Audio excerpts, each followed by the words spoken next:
Members, I stand here before you today, not as a Speaker of the House, but as a member of this body and as a former staff member of the Texas House. Recently, the Texas Department of Public Safety began an investigation, investigating a report of a lobbyist drugging a legislative staffer during a meeting that took place off-site in recent weeks. These allegations shake our Capitol family to its core. And I am disgusted that this sort of predatory behavior is still taking place in and around our Capitol. We can and we must do better when it comes to changing the culture in this building. In this particular case, the victim has bravely come forward and chosen to pursue justice by contacting law enforcement, and we are going to allow the process to work exactly as it was intended. In the meantime, I want to remind everyone who serves or works within the House of the rules and processes we have in place for reporting this sort of behavior in a confidential and official manner. We adopted House Rule 15 and a commitment to providing a safe and professional environment in which each individual is treated with respect. Pursuant to these rules and our housekeeping resolution, we have detailed policies and procedures in place that are designed to prevent harassment and appropriately address it if it occurs. The protocols are essential for conducting the legislative business of Texas.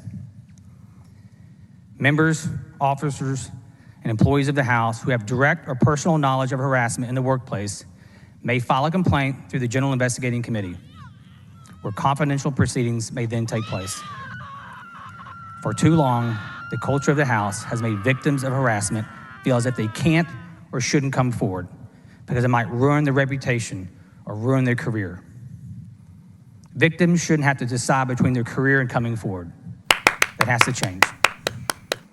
To make it easier for individuals to confidently come forward and report a harassment, today I'm directing the General Investigating Committee to establish an email hotline for the purpose of submitting reports or complaints of harassment in the workplace.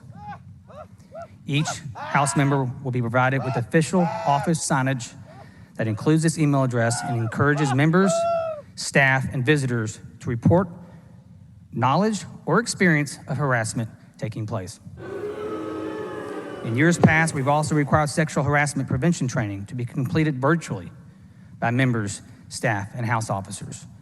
I believe this training would be far more effective if it were conducted in person rather through video.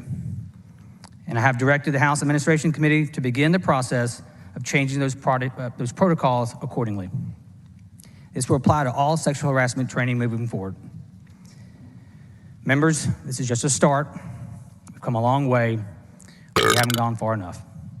And we will continue to examine paths to protect our own. In this session alone, we've gone from talking about COVID-19 to the budget deficit to Winter Storm Uri and more. I find it infuriating that amid conversations about these monumental issues, I stand here today having to address these disgusting, detestable allegations that are a symptom of a culture that has been festering in this building for far too long. There's an active investigation underway, and we must let that process play out.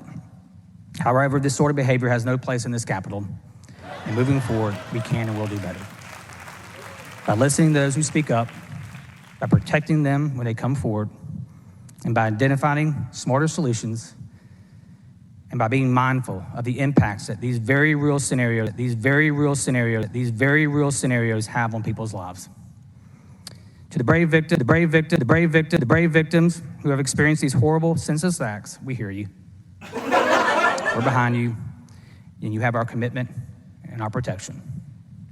Today, let's all renew our commitment to making sure that every single person who works so hard in this building feels safe and protected.